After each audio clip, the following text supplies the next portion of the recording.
Hello everyone, Cheyenne Christman here at Miami Valley with Dan Noble. Now let's talk about the elephant in the room here. That mile yesterday, new track record in 1:48 and 4. Now every time I look at this horse, I feel like I always see him have the outside post. That outside post doesn't really faze him though, does it? You know, the outside post always does phase a horse eventually, but I know he's getting posted there just because he's had such a great performance the last four. I know he's going to get the outside until I think we have bigger company here to race with. When did you notice the benefits of breaking your standardbreds to ride? They were way more manageable when they did hit the track. When we did go in and train them miles, they seemed like they handled it very easily. There makes them a lot smarter because it just makes them less responsive or less spooky and just better horses all around. Would there be anything that you would tell your younger self looking back? Yeah, to not be so damn risky. I'm sorry, I should have said that. No, you're fine. I totally understand that. I interviewed you a year ago about this horse on Adios Day. Yep. And this horse has improved so much from then till now, right? Yes. And in what ways has he improved? Well, he's just grown. He's matured. He's faster. He's smarter, and he's filled out. What is the biggest thing you learned when it comes to driving? To have a short memory.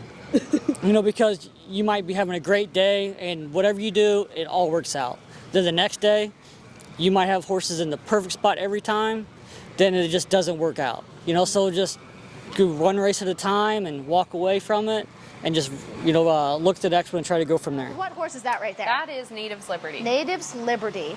And this one is kind of a special one, right? I love her. We got a special relationship. She's always got an attitude. But if you make her feel like she's in charge, you get along. You get along with her. Just fine. Before this, you used to train and drive, right? Yeah, I was on the backstretch a little bit. Started around 92 coming back, and I started with empty the wheelbarrows, changed the water buckets, and worked my way up until I got my driver's and trainer's license. Did that for a few years, but the time when I made the transition, that was before the expanded gaming came into Ohio. So at the time when I switched over to an announcer, I was making more money than a lot of the horsemen were as an announcer, which it was pretty good to have a check that came in every week and didn't have to rely on my horses. But then when the Being a fourth generation horseman, have you ever thought about pursuing anything else, or was it kind of just in your blood? This has always been in my blood. I actually wanted to be a mechanic, and I went to college for about 2 weeks and said this wasn't for me, and I gave all my scholarships back, and I come back home, went straight to drive.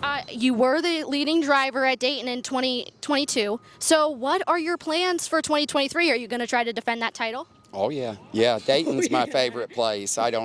It's just rough on me. I've just been one of the guys that never gets a lot of colts, and I drive for a lot of the littler trainers, so whenever they come up and usually say, might have that gorilla, when I qualify them early, they always get sold. So I'm always kind of sitting and watching, and it sucks, but I always say over at Dayton, it's a racehorse meet. So talking about Rock Me Like You Mean It, he won the OSS championship, and he was kind of like the sleeper, right? Nobody really was talking about him. They were more talking about Racing Rampage, and Racing Rampage ended up getting 2-year-old Pacer of the Year. Now, some people say they believed it was deserved to Rock Me Like You Mean It. How do you feel about comments like that? I really believe that Rocky Like You Mean It deserved it, because about every horse that won the final got Horse of the Year, and he did not. And it kind of hurt the owners, the partners that were on the horse. They didn't understand, and life goes on. I mean, it's all a vote. So you were kind of a natural at it. You didn't need much training to become an announcer. Well, as my teacher said when I was in school, you're never going to make a lot of money just talking. You need to shut up and listen sometimes. But hey, joke's on you now.